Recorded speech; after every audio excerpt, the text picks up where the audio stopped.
Wow, that is spooky. That is spooky music. Hey, what's up? What's good?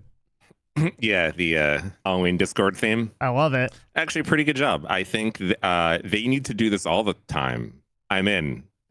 just mess with the sound. They don't know what else they're doing. You want to talk about a company that also has no fucking plan on how to figure out their gigantic user base? Discord is right there. Nobody has thing, solved lots of people, and no real plan. Nobody's solved monetization since Skype. It's too hard. Twitch deserve, as much as we talk shit about Twitch, you look at Twitter, it's not like Elon's figured out how to make money there. It's hard. He's only pissed off all the advertisers all over, talking about extremist content. There are dedicated racist accounts against like every single race now on Twitter. So yep. Elon's job of moving to CEO did not do great in terms of bringing in advertisers. Yeah, we pulled our budget mostly from Twitter, pretty much. Yeah. Too hard. Reddit still does not make money. Mr. Website of the internet, in like 15 years or something, still does not make money. Mm-hmm. So, all things considered, it's not so bad if you look at it like that. YouTube is gonna YouTube. Okay, they did it, Devin. They're great. Mm-hmm. What is your position on this discussion? Just to be clear.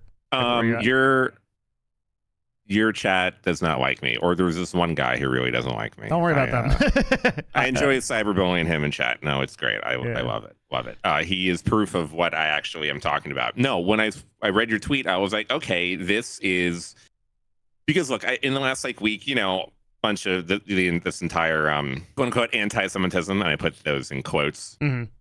Levied against Twitch and everything that's happened. It's very funny. Last week, I don't know if you saw me interview Kick CEO. Oh, you talked to Eddie, right? Yeah, Eddie was there, and Train came on, and Andrew Santamaria, the community manager.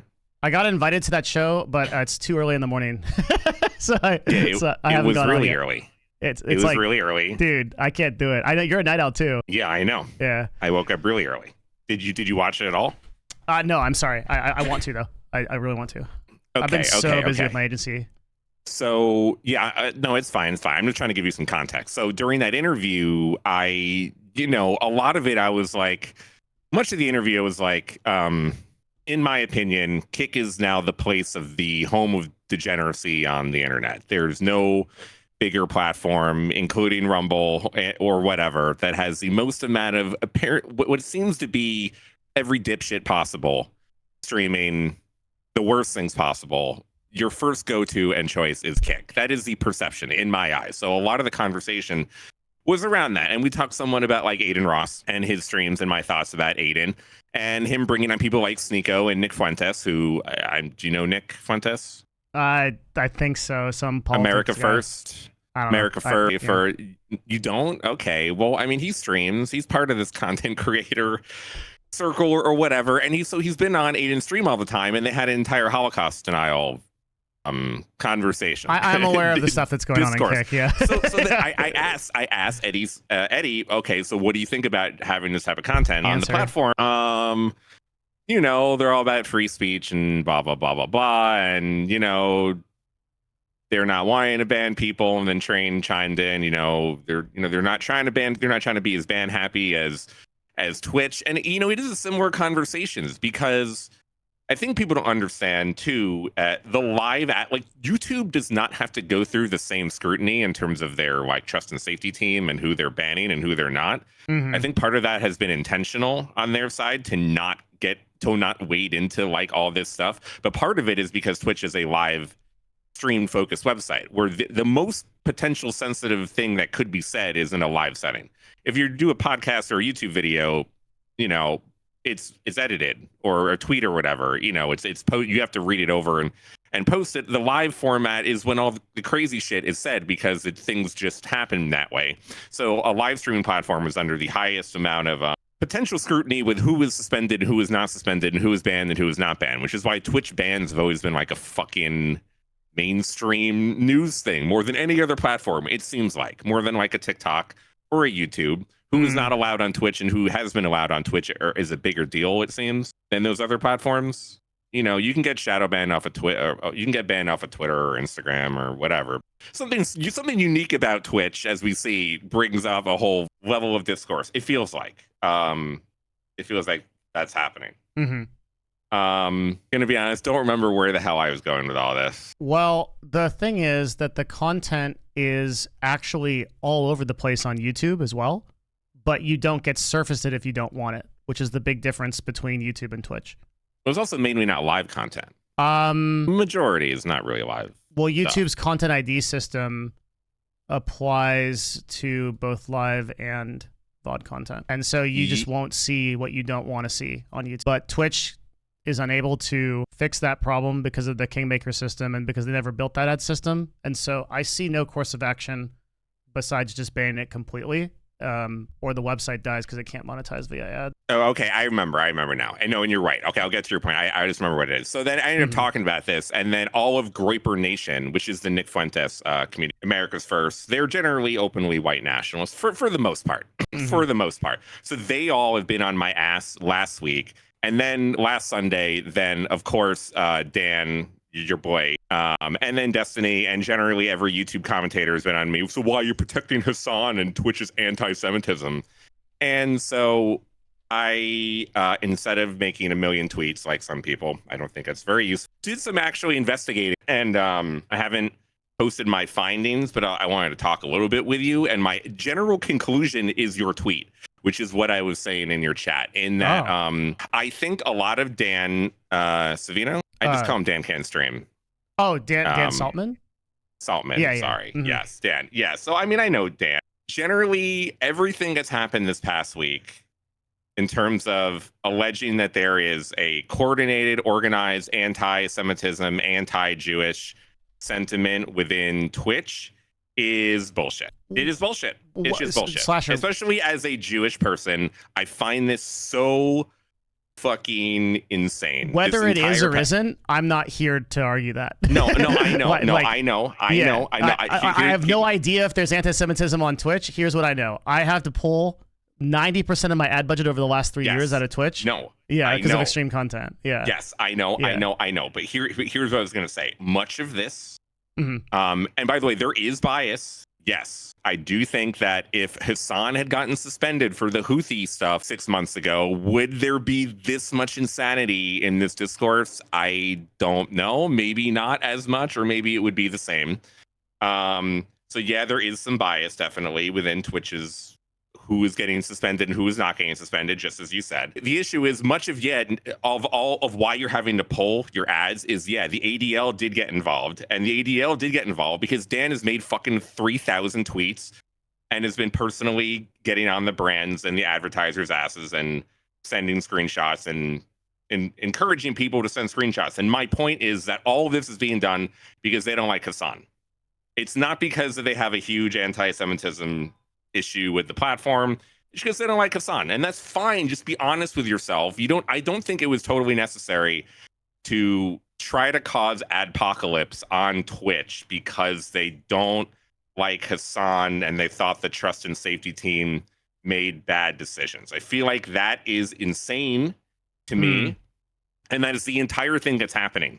To me, this entire thing that's happened in the last week is not a real, true concern and cause for Jewish people within the company or for Jewish people on the platform or for anti-Semitism. It's all a bunch of drama, more so than anything, and personal beefs, which is then directly now impacting the content. And so that your conclusion and just getting rid of all of this actually is pretty sound. It is pretty sound. Yeah, we just arrived at it from a different way. Because, like, yes, where I'm coming from, right, is if the ADL comes and tells IPG or Omnicron to pull ads, or there is a evaluation by those aforementioned big six agencies or us or whatever, right, about the quality of content on the website, then it is safe to say that there is brand risk content on the website. So like whether like you may be right, you may be wrong, I don't know. Like whatever the genesis of this is, the criticism that Twitch is surfacing brand unfriendly content across multiple different streams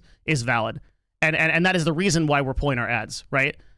So like I'm not pulling my ads over a personal beef. IPG doesn't care about that, right? Like Ford and Mazda don't care about that. We're pulling our ads because we're getting surfaced on risky content, and it's hurting us as advertisers. That's why we're doing it.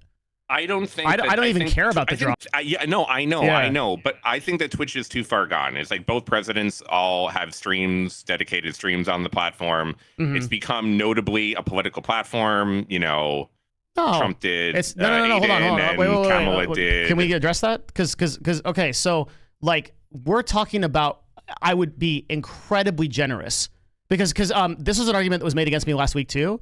Like the statistically, I would be incredibly generous to give 5% of the total viewership of Twitch over to any kind of political content. Bro, the vast majority of content on this. Too high. No. What was that?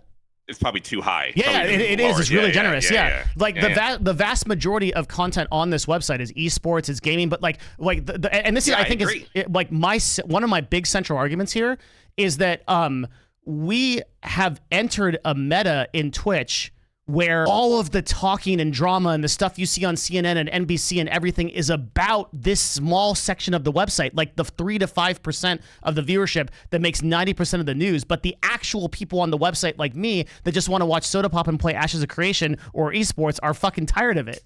Like, we just don't want any more of that. Like, we're so tired of being characterized as a website by whatever Hassan or Destiny or some right-wing guy that you just brought up or whatever are doing. And I'm just saying, like, get rid of it. Like, Twitch was unironically better as a game website. And you're old enough to know, Slasher, because you're OG like me, that Justin TV literally had this entire mistake, right? Like, they already made this mistake. They were an everything website. People were pissing on chairs. It was a shit show. It was crazy. And they're like, man, maybe we should just play video games, guys. And then like Twitch was born, and now we've gone all the way full circle back to that, and like it's just like history repeating itself.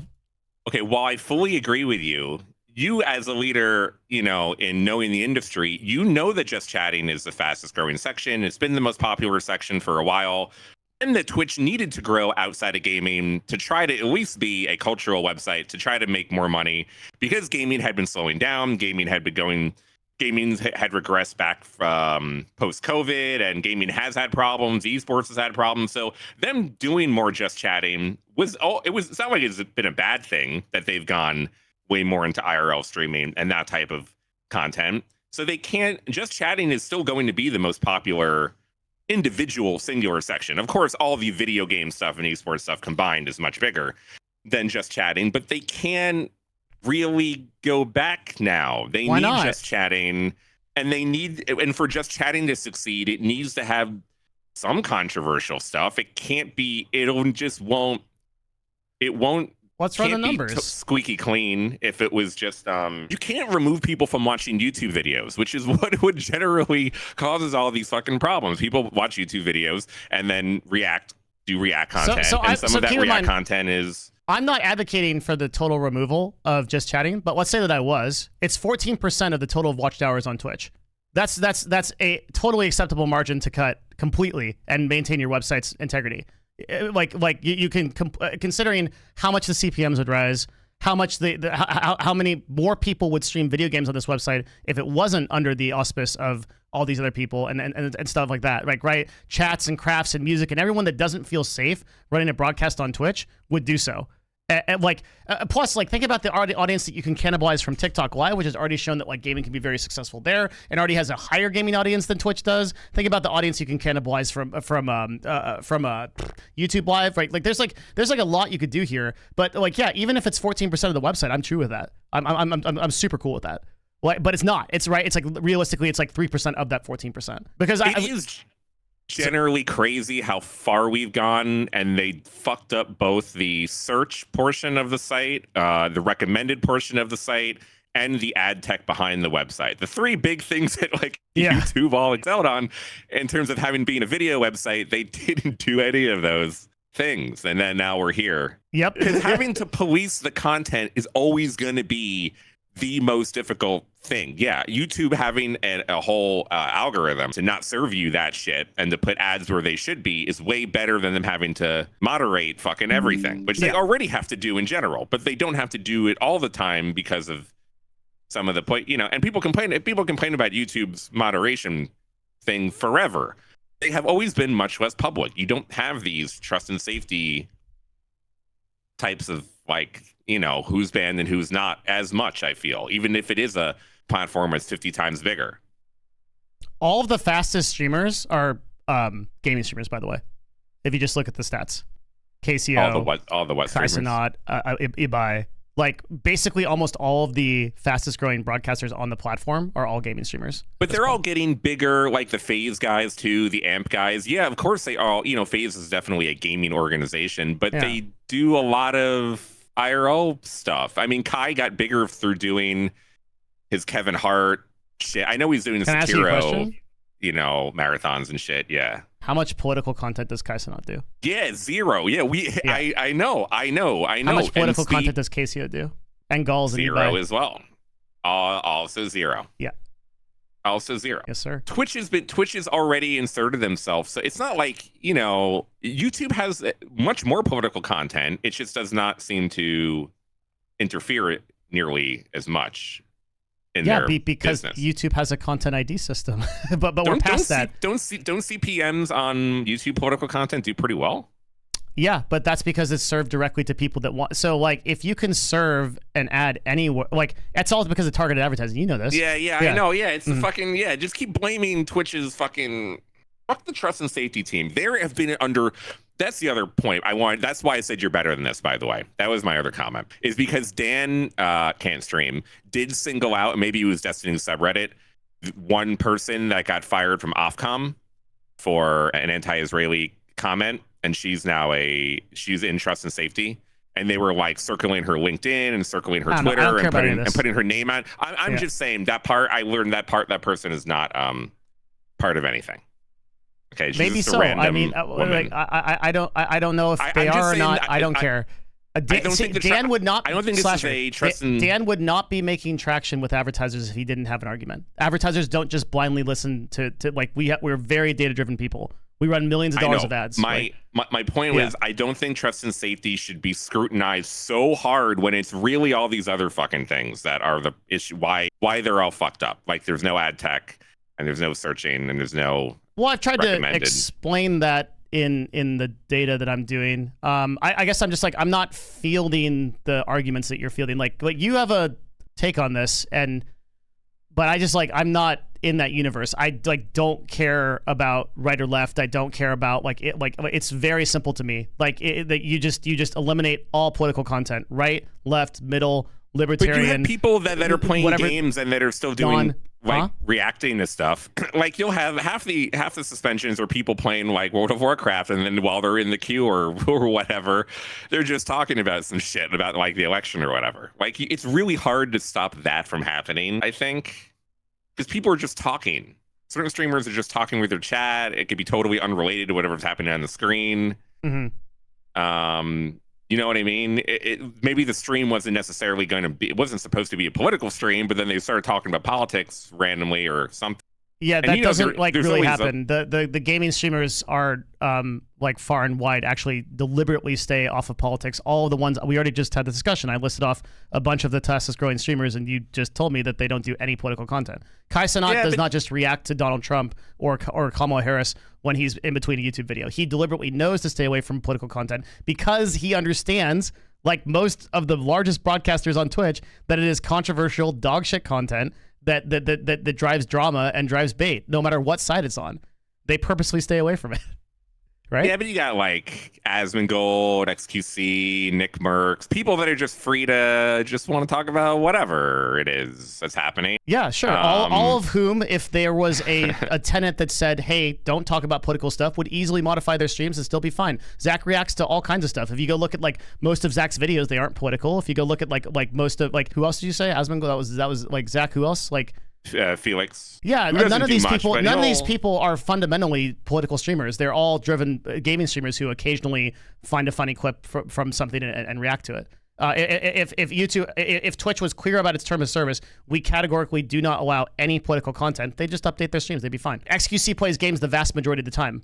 Asmongold discusses things that are going on in the gaming industry the vast majority of the time. And the other one is probably the same. I don't know. The only people that would really be affected by this are already banned or the people in the politics categories. And even they can change their content. Like, even someone like Hassan, like, actually plays like The Walking Dead, and like, I think that content's quite good. And like, he could do that. But like, does not restrict back to Twitch the original problem? They needed to expand games in the first place to try to grow the overall traffic of the website because it was stagnating by just being games anyway. And you know that just chatting is still like again, we already calculated the percentages, and I showed you. You think you think at this point, really, like losing the traffic, losing the engagement there is worth it to regrow the CPM? How far down are we? Yeah. Now? How bad is it? I don't know anything that's happening there. We are at a point where Twitch will most likely shut, like, not like the meme, like, oh, doom and gloom type of thing, but like Twitch has a real decision that if they don't do this, they are likely to shut down as a result of unprofitability, and advertisers point out by Amazon's You really EVPs. think so? Yes, 100%. You really think so? Yes. And you know how connected I am. Like I'm not just like following your opinion. Know. Like, you know, I'm talking Amazon. Like, yeah, yes, I do. I think so. I thought that, you know what, that, like, that's a really good point, because like that was really when I was like writing this, I was like, is this like the business that I want to stand on? Do I really believe that it is an existential issue for Twitch, that if we don't do this, it's going to cost us the website? And then like I did a lot of thinking and a lot of research about that and a lot of talking to people before I posted this, and I did conclude that it is an existential risk for the website. Not even a risk. It is almost an existential certainty. If they don't address this and they don't fix this, that's going to happen. Is this the biggest threat to the ads that you've seen in a while? Oh yeah, in like 3 years. For sure, like 3 or 4 years. It's a really big deal because Amazon is getting to the point where they can't really justify running. So the original reason that Amazon acquired Twitch was because the idea was that you would be able to convert people that were in the younger demographic across esports and across gaming viewership into Prime members. And that's why they made Twitch Student. That's why they put like, yeah, you know all this, right? So they allowed that to have its time, and there was a few years of them really investing a lot and trying to run the data on, like, that was the whole why gifted subs became a thing, why Prime subs became a thing. Prime subs like Prime subs exist to this day because the idea is that you will go sign up for an Amazon Prime account at $120 a year or whatever it is in order to like have a Prime sub that would be a significant benefit as a part of that package. So we've had enough time now where we've crunched that data, and we figured out that there isn't really a sufficient uptick in Prime memberships as a result of the Twitch demographic. Now, why? Well, because the Twitch demographic trends younger. They don't really have a lot of disposable income. They're already getting Amazon on their parents' accounts, right? There's like a bunch of things going on there. So if Amazon no longer has the core reason why it bought the website, they've got to figure out a way to monetize it, or they've got to figure out a way to keep it on the docket. And so the answer to that is their ad network. They can't. They've tried to integrate Amazon Shopping. They've tried to integrate their stores. They've tried to. There's no translation between those viewers and these. Amazon is even using IVS on its own to like sponsor their QVC networks, which do really well. But none of that has been able to be transferable over to Twitch. So Amazon really has no business just owning this inventory that is, one, bleeding money, and then two, and now most relevantly, becoming a huge risk for their own department and their own brand. So like there is literally no reason for them to hold on to the website in the next 2 years. It's a serious problem they're dealing with, and that's not even to talk about profitability, which is the primary driver of like a public company, right? Yeah. Mm-hmm. So yeah, that's kind of like my thing on it. Yeah. Yeah. No, I mean that is all very compelling for why they wouldn't. My gut is just it would be like an ego thing almost. I know Amazon, puts definitely things that they bought that aren't doing well go further down the priority within Amazon. Amazon is a ruthless company culturally. I'm actually like shocked that they haven't made a more serious push to for some extreme measures at Twitch, and I'm not like really sure internally what's keeping that afloat, because Amazon is a ruthless company in terms of like cuts and in terms of profitability. Well, I mean, what else Emmett is gone relatively recently. They let go of people to reduce headcount and save money. They've made significant changes to, sub splits and other things. Mm-hmm. What, maybe we're at the Dan Clancy mark that I know you mentioned earlier, he may not even be really the one pulling the strings. Like, was Dan the one that changed the sub splits? That was Amazon enforcing a lot of the new monetization stuff. Well, there's to get an EVP revenue up. that sits over Dan. But those are Amazon decisions. Those are not like things that have happened recently to try to get the website to make more money. Is likely not Dan. Culturally, it's Amazon, recommending to the they like to keep their companies like separate culturally, and Twitch mostly operates pretty independently of Amazon, but ultimately reports to an EVP, and then the owner of Prime Video and entertainment within Amazon. Yeah. Like, is replacing Dan Clancy going to change things? If they get a like locked in a sales really guy, hard hitting, no, like you need to transfer a VP over from Amazon that's like used to making big staff cuts and is willing to like make really extreme decisions. And then you can make a big change. I mean, Twitch just let go a couple hundred people. 500 last year. Not enough. Yeah. Not enough? Not nearly enough. I mean, okay. No one loves losing their job. There's already been so many cuts. Am I getting the corporate runaround right now? Like you cut if you're not profitable. Yes, and definitely these companies overhired, especially during COVID. Yeah. Many tech companies, many gaming companies, and if you're a gaming tech company, for sure. I mean, I understand that. But it's not like less people working for Twitch is going to make it better. The product, not that more people who's going to fix the problem. Obviously, I mean, when you have 50-person teams on mobile and you haven't updated your app in 7 years, I'm not sure where to go with this. It is relatively funny how much Twitch has failed doing any of the different things that could have pushed them into the new direction. But again, look at like Twitter. Twitter has never figured it out either. Okay, nothing Elon does is going to make that fucking website ever profitable. Like, it's just nothing. I don't even know. It's like some of these sites, I don't think there ever is a light at the end of the tunnel. I actually don't know if any decision, if they'll ever figure it out. It's kind of crazy that something like a Reddit or Twitter still never figured it out. And it seems like they're far away still. And if they can't figure it out, what are we even doing? So your argument is that because Twitter hasn't figured out profitability, that we should ignore the problems at Twitch? No, but I almost feel like Amazon, part of the reason why I don't think they will do it is, one, it's an ego thing. They never want to admit defeat. They wouldn't want to sell off. That's not Amazon's culture at all. But look at the Fire Phone. Look at they've dropped like numerous amounts of. Okay, all right. Let's be real. Yeah, I know that was bad. They've dropped an enormous amount of inventory that doesn't work for them. Which is better than the Fire Phone. Can we? Is it? Yeah. All right. Let's relax here. Yeah. I'm looking at what other products that Amazon has sold off. Yeah, just go look at like Amazon's not like a prideful company that holds on to stuff because they want to. They're the opposite. They are brutal with they're ruthless. Yeah, like dude, Amazon is most likely the most ruthless culture in like it's either that or it's like a Microsoft, but Microsoft under Satya is like a lot more chill than Ballmer. So like, yeah, I would say that Amazon under Jassy is the most ruthless tech company for sure. But I also like, I want to talk about the central issue of like, well, Twitter hasn't like really made it happen. So we shouldn't like, we should like look to like maybe, I don't know, like give up on the monetization model or whatever. Twitter has successfully cut like 80% of its staff, run the rest of the website. I mean, like Elon claims to onboarded users. I don't think that's true. I think that's like bot accounts or that's kind of like mismanaged data. But regardless, the advertisers are leaving. Advertisers are leaving. Yes, for the same extreme content problem. The same problem. Yes, but Twitter has a lot of time and energy left to kind of figure this problem out. And they're able to like try a lot of different monetization models. Like Twitch is at the end of the rope. They're at two different places in their life cycle for sure. Like you really think so? Is it just because Elon like with the expense reduction that Elon has done, he can perpetuate Twitter almost indefinitely at his current operating rate.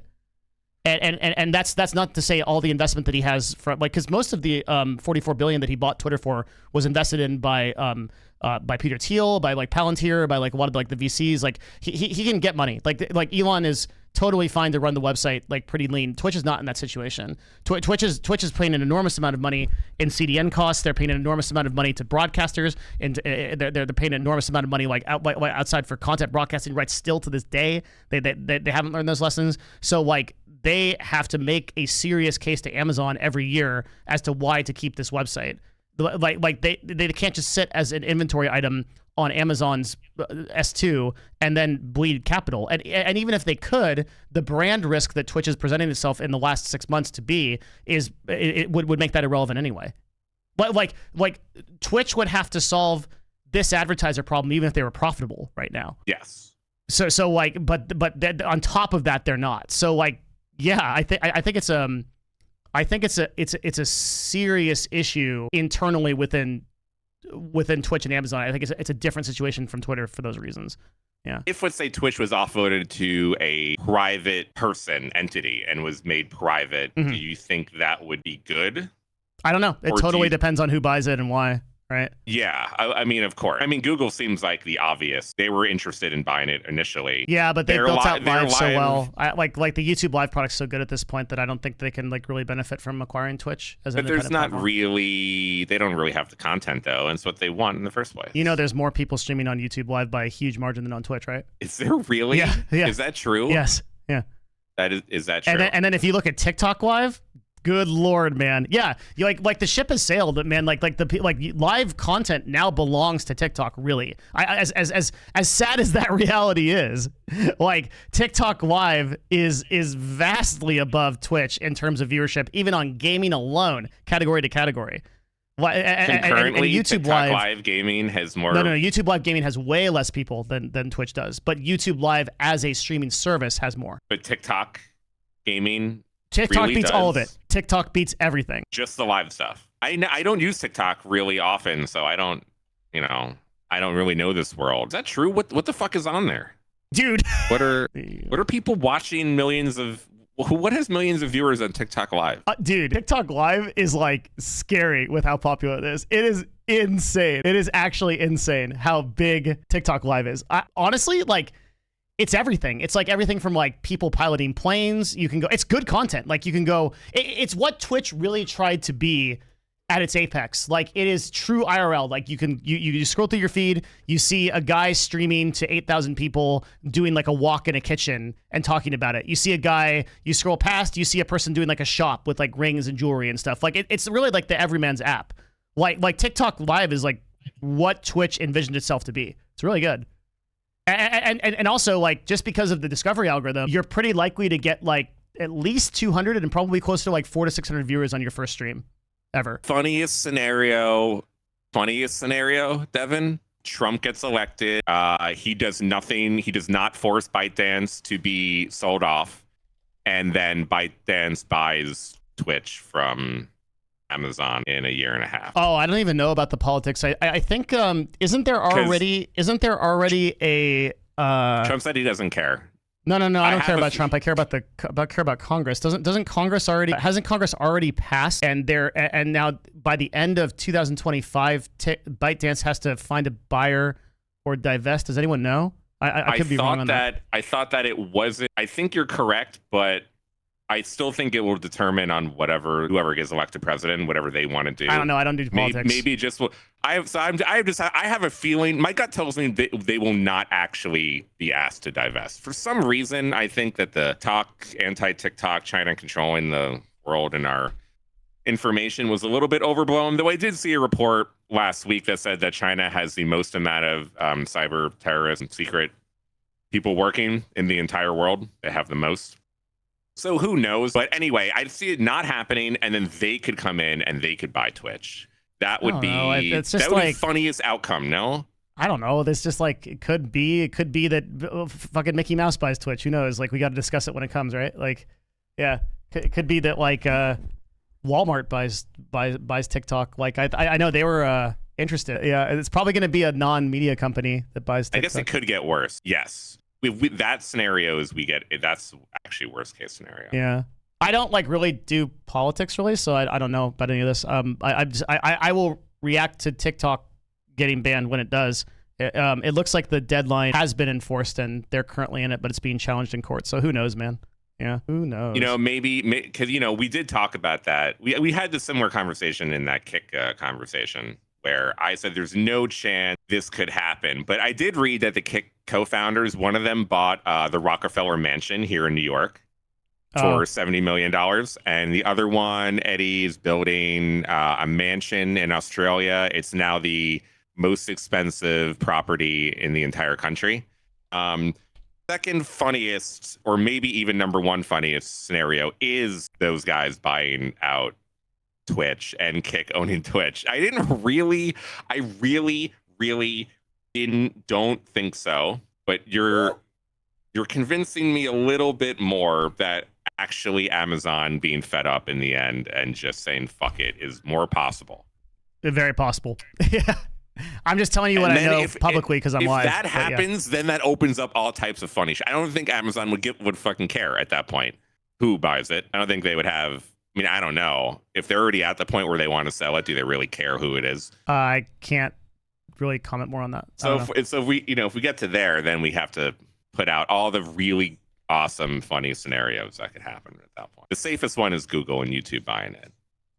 China and Kick, those are great. Elon, that would be fucking funny. Elon buying Twitch also would be really funny. Are you going to talk to Dan Saltman about this? My 2 conversations with Dan, I did not really have a great time. Uh-huh. I did not feel like we had a good conversation. I don't like to debate, which is... I also don't like I'm not here. But... And it felt like we were debating more than we were just talking. And I really dislike this type of content. Maybe I'm going to actually write a bunch of the things that I mentioned earlier into a report. I don't know where exactly. And then maybe after. I just feel like this is being misled. He wants to talk to you, but I'm not sure if this platform is the place to do it. I think I want to stay away from the political, kind of content. I'm just really trying to stay out of that. Me too. This is much cooler. Talking about how Twitch has failed in every other. I just want to look at business. What would you do then? Huh? If it was not getting rid of extremist content, let's say that was denied. What else would you do? What is the first thing you do? Do you think this ad tech creation internally is a possibility? Is the TikTok shopping, is Amazon shopping a real? Because is there anything they could actually succeed in? Well, they've tried everything. We've already tried Amazon shopping at scale. We've tried let's see if QVC if Twitch users aren't interested in it, they don't want to buy. I don't think they have the sophistication as an engineering team to make a CDN. I mean, they had 10 years to do that and they didn't do it. Has the mobile app done anything? The mobile app hasn't been updated in 7 years. Dan Clancy said that himself in the TwitchCon announcement. There's the that's the update. Redesign. The update you're talking about is the update, but that was the first update in 7 years. And I assume the update, I know everybody hated it. It hasn't actually private done good, right? I don't know. I actually don't have any data on that. It's possible. I will say, for example, when Elon removed public likes on Twitter, I thought that was an awful idea, and I still think it does suck for a lot of ways, but I think that engagement probably has increased. So sometimes when people hate things, it doesn't mean that engagement hasn't gone up. So I wondered if Twitch's new mobile update did anything positive. As much as people dog on Twitter, and there are a lot of good reasons for it, I have found just through long form writing on it that it's still one of the best forms of discovery for expertise in branding. Just in terms of sheer impressions, it's good. It still works. Yeah, it is good. I mean, this tweet, for example, that I just made, on X, is currently at 90,000 views, which is outperforming literally every one of my YouTube videos, even my number 1 out of 10, which is about the same subject relatively. So I mean, game is game, right? Well, you also know that the views counter on Twitter is not 1-to-1 to YouTube. YouTube's actually much better. That's true. You're right. Yeah, Twitter. But then you can just take engagement 1.6K likes, 200 bookmarks. It's good enough to it's surfacing lots of comments. There's real engagement. But yeah, you're 100% right on the views. Totally. I mean, Twitter's right. never going away. It's still cool. Blue Sky is actually doing okay, even though all the content there is 2011 era Tumblr content, and it's mainstream lib stuff, and it's really fucking annoying. So I don't think that'll super succeed. So Twitter is always gonna have its place. I just don't think it'll ever make money either. I feel like these things are just they're never gonna make money. Mm-hmm. They'll just always exist, but they will never figure it out. What's funny is all the Chinese counterparts have figured it out. I think American tech companies should be more ashamed. They should be more ashamed of themselves. Weibo makes money and is much better than Twitter. and Douyu and the other one that merged with them. You know what I'm talking about? The other big Chinese live streaming site. They make a ton of money. Oh yeah. They also, figured it they've out. like taught their users to. Well, like Twitch could do that because if you go look at TikTok Live literally prints money for TikTok. It's actually crazy. It's because they've incentivized things like on-screen mobile buying of things. Like you can buy roses that like donate tokens to the broadcasters. You get like the NPC streams that are like ice cream, yum yum, and like you can like incentivize that by paying for it. Like Twitch could have built these systems. Like it is possible to monetize live streams, but they just didn't. They just didn't update their app in 7 years. They didn't acknowledge mobile, and so it's not useful. But hey, I only have like 30 minutes left to broadcast, so I'm probably gonna go back to like talking to my community. Yeah, it's fine. Yeah, just because I have an EverQuest raid in a little bit. Yep. But yeah, I appreciate you talking to me. Like it was good to catch up again. Yeah, man. Good to see you streaming again. Only a little bit. I'm only streaming twice a week. That's okay. Whatever. Can you? As much as I can bear. I've already bugged Train, but can you get on him? No, I'm not gonna. I don't think I can come back and do the. I don't think I can. Yes, you can. Chat, I can't. Slasher. I can't go back. Okay, chat. Don't drag me back Devin to that, into please. Doing the show. Yes, I've already been bugging Train. He's not gonna do your it. chat. Yeah. Okay, but if you also bug him, and I can get you to want to do it, to get him to want to do it, then he will probably do it. Please, God, no. Come on. You want me to sit on a show for 4 hours with Aiden Ross? I'm gonna crash my own McLaren, okay? And it's gonna be over. I'm gonna make sure that the job is done if I have to do that. I'll tell you. No universe, man. Yeah, come on, man. That's the atmosphere that I want to see you in. You got to get back into the light. I'm done. I'm a chill guy now. No politics, no drama. I'm like retired arrow in the knee, dude. You just wrote like 3 tweets that are 5,000. But it's not drama. It's all like characters long. Like none of it's like inflammatory or attacks anybody. It's just all pro. It's just professional shit. Like I'm done with that like meta. Honestly, like I just want to like chill and play video games and have good vibes. Like I know dude, you take the sword. 3 to 4 hours of the conversation is about jerking each other off. What do you mean, man? I'm good. I just want to play my factory games. At the very end, yeah, only it's like 5 minutes ended up being complaining about Twitch. It was just like how much we could suck each other's dick. I'm for good. The rest of the content. I'm good. I just wanna play my Factorio and Dice and Spear program. I'm 100% good. I agree. I mean, I'm grinding Deadlock and Counter-Strike anyway. Man. I mean, I'm there with you. You think I agree with everything?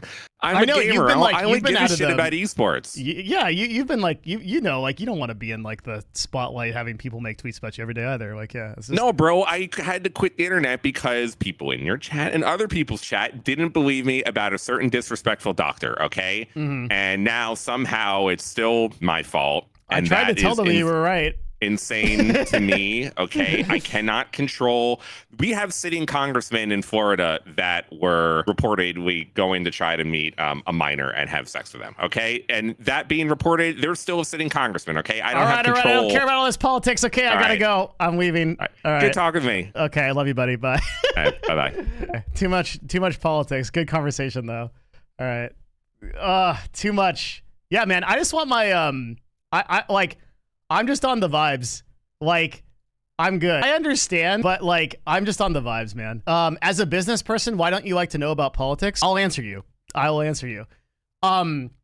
Because the truth is, as much as everybody wants to talk about how impactful it is, the who is or who isn't in the government really doesn't impact my life at all. Okay? Like, my business is a function of me providing value to my customers, of working hard and like building a good product and service. And whoever is in the White House or isn't in the White House or whatever's going on in Congress, or if this is anti this or anti that, is a whole bunch of bullshit that distracts me from building the absolute best product that I can. And I don't give a shit. Like, I can, yeah, maybe somebody can raise my taxes. Maybe somebody can like implement some new thing that gives me a tax cut, whatever. But like, people focus their entire lives on this shit. And like, I just want to build a good product and a good service. Yes, it could impact it. It can. Like, does that mean I should, like, you know what would also impact it? If I spent 15 to 20 hours a week, like people, like some of these people do, thinking about like the political situation and stuff like that. Like, I just don't like, Do you not make long-term plans differently if you chose certain political leaders would regulate your industry differently? No. The whole problem, like, do you realize that it's bad business people that do that, right? Like, for the most part. Like, look, if I was Amazon, or I was like $1 trillion organization, I would worry about stuff like that. But like, I'm a small business, and my job is to provide a great service to my customers. Whoever is or isn't in the White House is not relevant to that. Like, the way that I maximize my profits and the way that I maximize my returns is by doing good work. And that's not to say that Slasher is even about that stuff either. Like, he's interested in those subjects, but I'm just like not interested in those subjects. Bring back Scuffed Podcast. No! Be gone, foul demon. Do you choose your customer base on their political views? No. What kind of question is that? I don't care at all what your politics are. You can be here. You can vote for Trump. You can vote for Kamala. You can vote for George of the Jungle, bro. You can vote for the slime hentai girl. I literally don't care, okay? Just leave it out of here. That's all I'm saying. Like, whoever you vote for is your right, okay? and you can and you should vote, but it's not me. Not me. Are you gonna vote for chainsaw operators? I'm gonna vote for the Jedi Order. I'm gonna vote for the Empire, actually. The Empire did nothing wrong. I told Darth Vader that at Disneyland, and he agreed. Someone said Chinese streaming websites are made profitable compared to Twitch. Slasher just said that, yeah. Was it talked about as to why? Slasher explained it really well. They just have better systems. Can you explain what Slasher's point was? You showed him Twitch wasn't profitable. You showed him just chatting could be banned, and he wasn't agreeing. I think he agreed. No, I think we like came to a good conclusion. Yeah, it's chill. It was good. Yeah, like it's like I don't know. I like, guys. I don't think my take is too hot. Okay. Once upon a time, there was a website long ago. It was called dun dun dun Justin TV, and the idea was you could stream everything. But then it turned out that not everything is good. That's not good. Shit. Not everything's good, guys. Now what? Well, you know what's doing really well for us? This whole thing called video games. We should go make a website where you can play video games. And we should call that website twitch.tv, gaming for all. And then Twitch was like, but we want more money. We want money, things, power, hot tubs, and politics. And then it became not ad friendly. Gamers were like, where did my website go? All of a sudden, a bunch of the people were like, I can't relate to anything on this website anymore. And it makes me tired and sad. So what if we just went all the way back? It would take 2 arrows to do. It's very hard. And we just went back to gaming for all. Thank you for coming to my TED Talk. It's pretty easy. The 2 arrow solution. Thank you. There was once a time when the website was shit. It became not shit. It's gone back to being shit. Let's go back to it not being shit. Man making good non-gaming content says non-gaming content doesn't exist. Brother, I will gladly drop my whole stream, and this will be Dyson Sphere program. If Dan Clancy comes out tomorrow and says, I read Devin Nash's post and we're doing it, full speed ahead, I would be the first. You all would tune in Sunday to a good old-fashioned Factorio stream. And then on November 15th, we'd be on Path of Exile 2. Could you comment on the 70% number that Dan gave for amount of advertisers that have left? I actually don't know. It could be, but I only know who I talk to. So, like, the macro stats will appear over the course of the next 6 months for the damage that's actually done. And until then, like, I only anecdotally know, like, who I talk to at my agencies, right? And the agencies and stuff like that. And what I hear is not good, but I don't know if it's 70%. I can't confirm that. Like, I literally just don't know. I'm not, like, holding back any information or anything. Log in, bros. SC2 is back. 1% of us will tune in, and it will be a glorious 1%, Ron Dogs. 100%. Obviously, I would, like, literally just go back to making business content on YouTube would be fine.